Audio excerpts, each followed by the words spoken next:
Corona সাহেব, হজরত corona রহমাতুল্লাহ আলাইহি এখন মরে গেছে না, তো এখন তো রহমাতুল্লাহ আলাইহি পাওয়া যায়।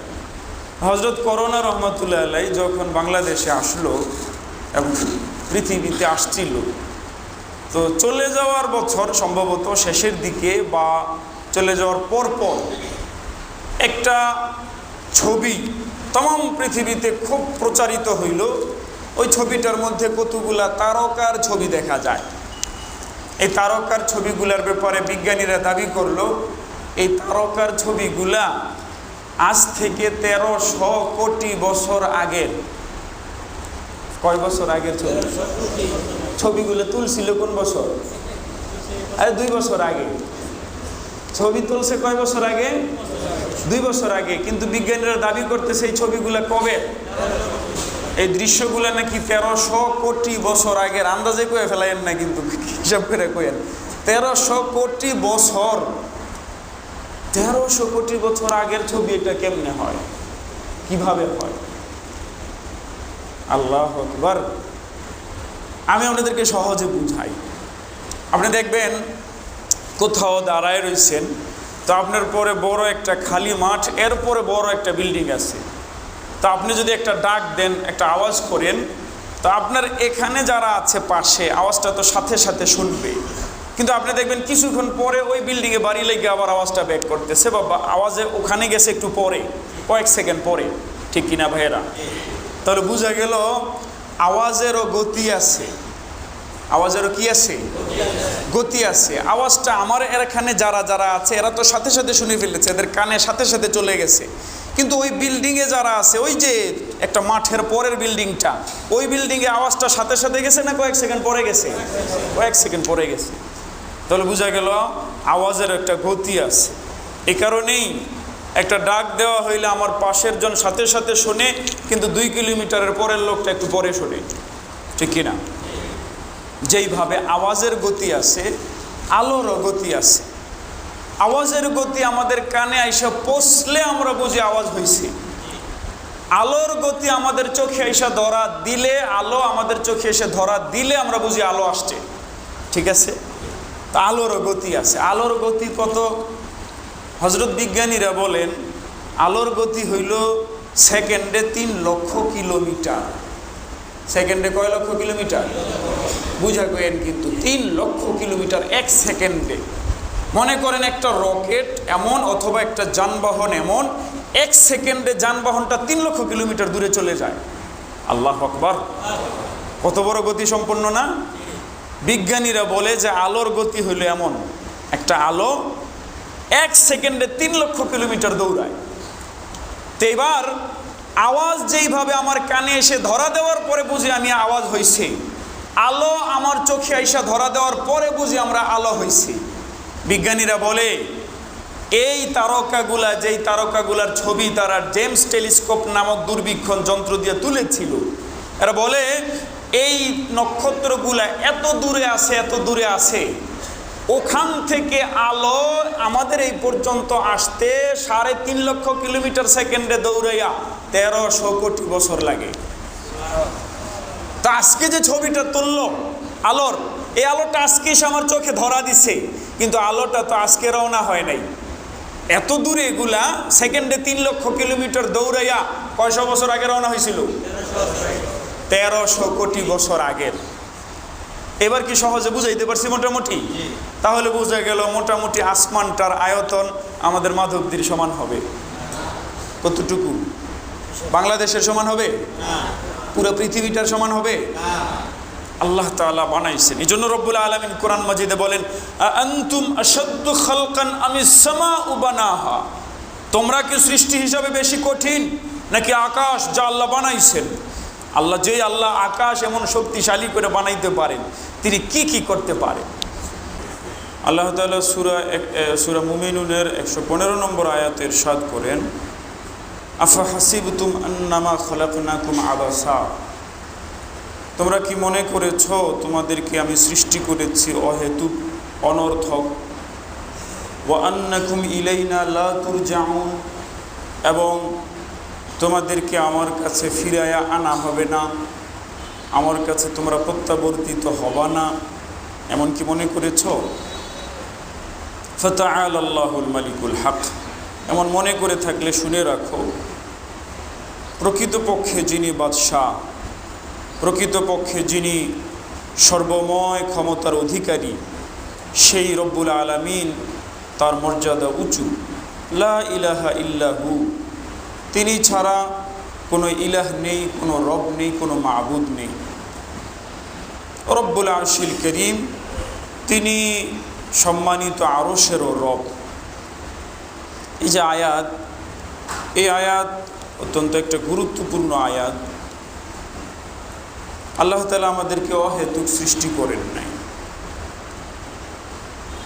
মানুষ আল্লাহ তাআলার যে বিধান মানতে চায় না, আমাদের মধ্যে যে বিভিন্ন বিশৃঙ্খলা হয়, আমরা আল্লাহর হুকুম মানি না, এর পিছনে বড় একটা কারণ হইল আল্লাহ তাআলা যে অনেক বড়, আল্লাহ তাআলা যে সব কিছু করেন, আল্লাহ তাআলা যে কোনো সময় আমাকে যে কিছু একটা কিছু করে ফেলাইতে পারেন, এই চিন্তাটা মাঝে মাঝে মাথা থেকে সইরা যায়। আল্লাহর মাহাত্ম্য, আল্লাহর বড়ত্ব, এটা মাঝে মাঝে মানুষ বেখেয়াল হয়ে যায়। এই কারণে আল্লাহর হুকুম পালন করে না। না হয় কেউ যদি হুকুমদাতাকে বড় জানে, বড় মানে, তার মাথায় এই কথাটা থাকে যে আমাকে যিনি হুকুম করছেন তিনি অনেক বড়, তিনি আমার একটা কিছু করে ফেলাইতে পারেন, সে তার হুকুম খুব ভালোভাবে মানতে চায়। এর স্পষ্ট জ্বলন্ত উদাহরণ হইল এই যে নোংরা রাজনীতির যে নেতা তেনাদের সম্পর্ক থাকে। এই নেতারা তেনারা যা বলে তাদের কর্মীরা তাই করে ফেলে, তাই করে। কোরআনের মোতাবেক হোক, কোরআনের মুখালেফ হোক, কোনো কিছু দেখে না। কেন? কারণ এরা মনে করে উনি আমার বড় ভাই, উনি আমার বড় নেতা, উনি এমপি, উনি টিএনও, ইএনও, উনি ওসি, উনি দারোগা, উনি মন্ত্রী হয়ে গেছিল, উনি প্রধানমন্ত্রী, উনি প্রেসিডেন্ট। এগুলো মনে করার কারণে একটা হুকুম দিলে এদের কাঁপাকাঁপি শুরু হয়ে যায়। ওইটাই এরা বাস্তবায়ন করতে চায়। কথাটা ঠিক না আমার ভাইয়েরা? কেন? কারণ এই সাধারণ কর্মীদের মাথায় এই কথাটা থাকে যে উনি একজন বড় এমপি, ওনার ক্ষমতা অনেক, আমি যদি ওনার হুকুমটা পালন না করি তো উনি আমার একটা কিছু করে ফেলবে, উনি আমার শাস্তি দিতে পারে, আমার পদ কেটে দিতে পারে, উনি আমার শত্রু মনে করতে পারে, আমার ক্ষতি করতে পারে। এই চিন্তার কারণে যা বলে তাই করে না, যা বলে।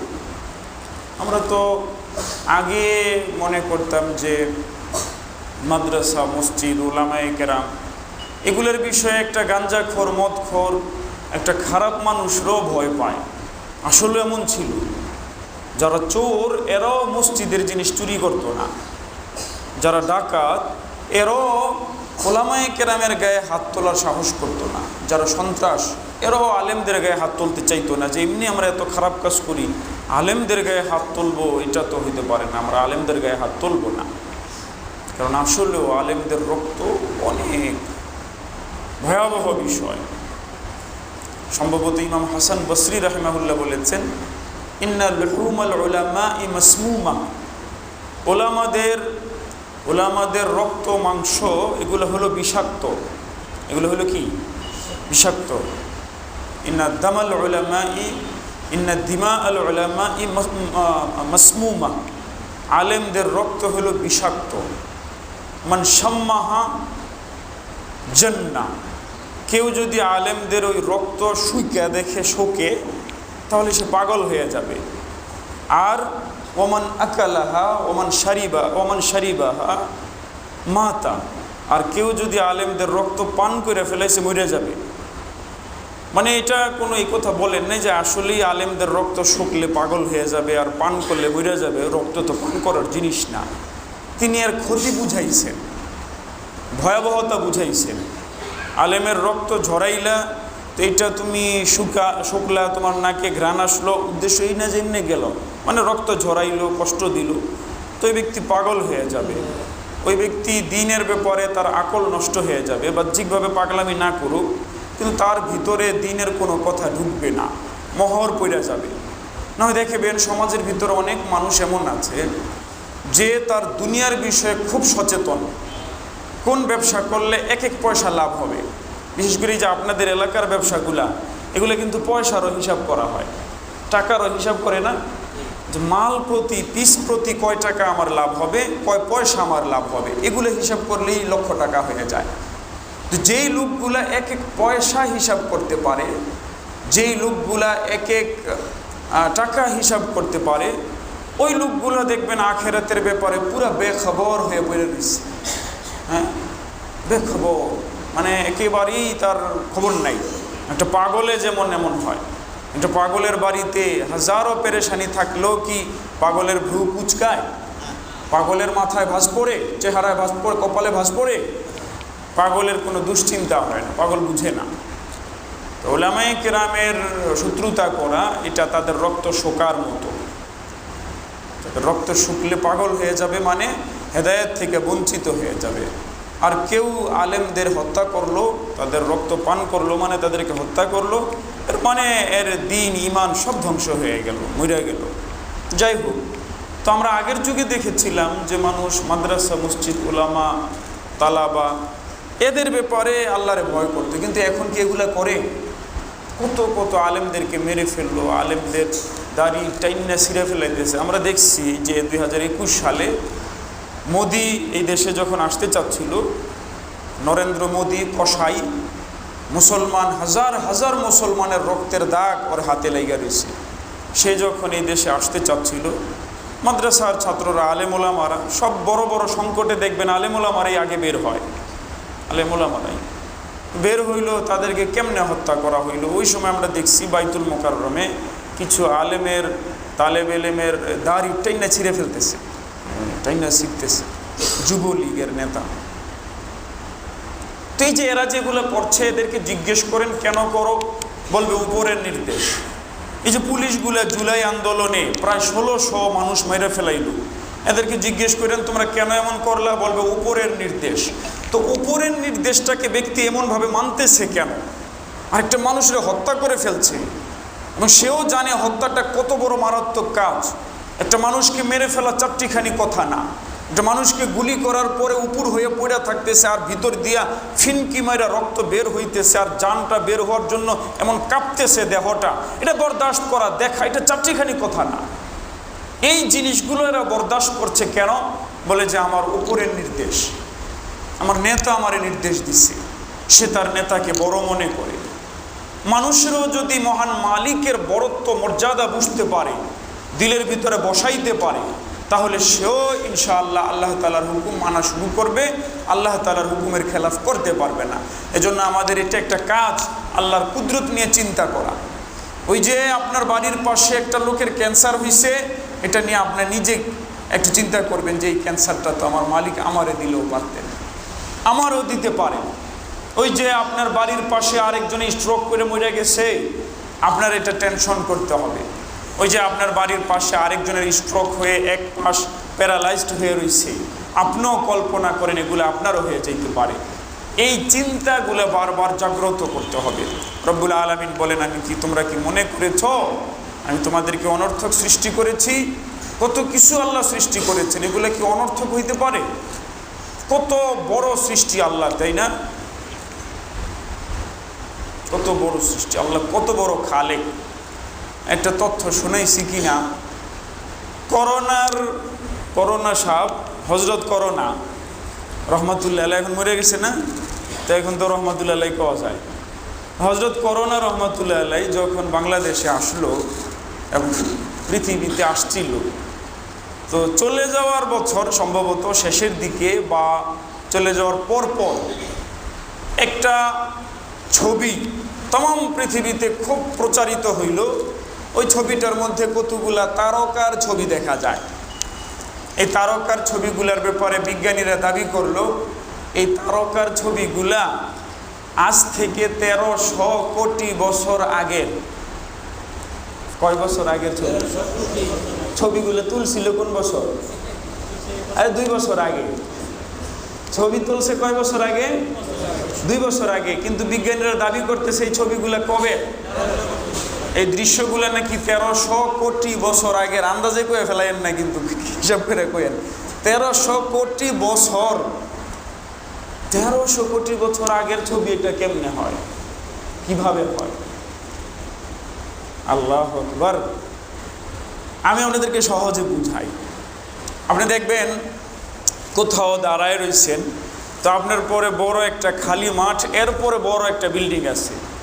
তো আপনি যদি একটা ডাক দেন, একটা আওয়াজ করেন, তো আপনার এখানে যারা আছে পাশে আওয়াজটা তো সাথে সাথে শুনবে। কিন্তু আপনি দেখবেন কিছুক্ষণ পরে ওই বিল্ডিংয়ে বাড়ি লেগে আবার আওয়াজটা ব্যাক করতেছে, বা আওয়াজে ওখানে গেছে একটু পরে, কয়েক সেকেন্ড পরে। ঠিক কিনা ভাইয়েরা? তাহলে বোঝা গেল আওয়াজেরও গতি আছে। আওয়াজেরও কি আছে? গতি আছে। আওয়াজটা আমার এখানে যারা যারা আছে এরা তো সাথে সাথে শুনে ফেলেছে, এদের কানে সাথে সাথে চলে গেছে। কিন্তু ওই বিল্ডিংয়ে যারা আছে, ওই যে একটা মাঠের পরের বিল্ডিংটা, ওই বিল্ডিংয়ে আওয়াজটা সাথে সাথে গেছে না কয়েক সেকেন্ড পরে গেছে? কয়েক সেকেন্ড পরে গেছে। তাহলে বোঝা গেল আওয়াজের একটা গতি আছে। এই কারণেই একটা ডাক দেওয়া হইলে আমার পাশের জন সাথে সাথে শোনে, কিন্তু 2 কিলোমিটারের পরের লোকটা একটু পরে শোনে। ঠিক কিনা? যেইভাবে আওয়াজের গতি আছে, আলোরও গতি আছে। আওয়াজের গতি আমাদের কানে আইসা পৌঁছলে আমরা বুঝি আওয়াজ হয়েছে। আলোর গতি আমাদের চোখে আইসা ধরা দিলে, আলো আমাদের চোখে এসে ধরা দিলে আমরা বুঝি আলো আসছে। ঠিক আছে? তো আলোরও গতি আছে। আলোর গতি কত? হযরত বিজ্ঞানীরা বলেন আলোর গতি হইল সেকেন্ডে 3 লক্ষ কিলোমিটার। সেকেন্ডে কয় লক্ষ কিলোমিটার? বুঝা গেন কিন্তু 3 লক্ষ কিলোমিটার এক সেকেন্ডে। মনে করেন একটা রকেট এমন, অথবা একটা যানবাহন এমন, 1 সেকেন্ডে যানবাহনটা 3 লক্ষ কিলোমিটার দূরে চলে যায়। আল্লাহু আকবার। কত বড় গতি সম্পন্ন না? বিজ্ঞানীরা বলে যে আলোর গতি হইল এমন, একটা আলো 1 সেকেন্ডে 3 লক্ষ কিলোমিটার দৌড়ায়। তো এবার আওয়াজ যেইভাবে আমার কানে এসে ধরা দেওয়ার পরে বুঝি আমি আওয়াজ হয়েছে, আলো আমার চোখে আইসা ধরা দেওয়ার পরে বুঝি আমরা আলো হয়েছি। বিজ্ঞানীরা বলে এই তারকাগুলা, যেই তারকাগুলার ছবি তারা জেমস টেলিস্কোপ নামক দূরবীক্ষণ যন্ত্র দিয়ে তুলেছিল, এরা বলে এই নক্ষত্রগুলা এত দূরে আছে, এত দূরে আছে, ওখান থেকে আলো আমাদের এই পর্যন্ত আসতে 3.5 লক্ষ কিলোমিটার সেকেন্ডে দৌড়াইয়া 1300 কোটি বছর লাগে। তা আজকে যে ছবিটা তুললো আলোর, এই আলোটা আজকে এসে আমার চোখে ধরা দিছে, কিন্তু আলোটা তো আজকে রওনা হয় নাই। এত দূরে এগুলা সেকেন্ডে 3 লক্ষ কিলোমিটার দৌড়াইয়া কয়শো বছর আগে রওনা হয়েছিল? 1300 কোটি বছর আগের। এবার কি সহজে বুঝাইতে পারছি মোটামুটি? তাহলে বোঝা গেল মোটামুটি আসমানটার আয়তন আমাদের মাধবদীর সমান হবে। কতটুকু? বাংলাদেশের সমান হবে? পুরো পৃথিবীটার সমান হবে? আল্লাহ তাআলা বানাইছেন। এই জন্য রব্বুল আলামিন কোরআন মাজিদে বলেন আনতুম আশাদ্দু খালকান আমিস সামাউ বানাহা, তোমরা কি সৃষ্টি হিসাবে বেশি কঠিন নাকি আকাশ যা আল্লাহ বানাইছেন? আল্লাহ, যে আল্লাহ আকাশ এমন শক্তিশালী করে বানাইতে পারেন, তিনি কি কি করতে পারেন? তিনি কি কি করতে পারেন? এই মালিকের সামনে মাথা নত করতে হবে। এই মালিকের সামনে আমাদের একেবারে কোনো প্রশ্ন ছাড়া ঘাড় নোয়ায় দিতে হবে। এই যত কিছু দেখছি আমরা সৃষ্টি, এগুলো অনর্থক সৃষ্টি হয় নাই। রব্বুল আলামিন বলেন মনে করেছ অনর্থক সৃষ্টি করেছে? কেমনে কেমনে হয়ে যায়?